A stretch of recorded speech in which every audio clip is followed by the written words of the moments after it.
চারিপাশে যা দেখতেছেন সবই কিন্তু পান, এরকম সুন্দর করে বোঝাই করে রাখা আছে।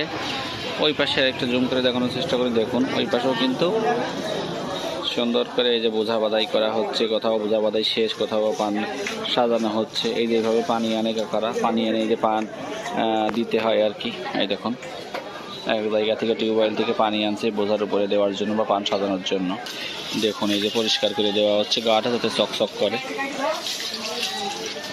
সুন্দর করে ধুয়ে দেওয়া হচ্ছে যাতে একদম কোনো প্রকার ময়লা না থাকে।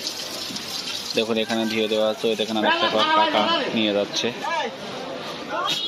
এই যে পানিটা যাতে ভিতরে ঢোকে এই জন্য এটা করে দেওয়া হচ্ছে আর কি, এবং হাওয়া বাতাস যাতে ভিতর থেকে বাইরে, বাইরে থেকে ভিতরে যাওয়া আসা করতে পারে।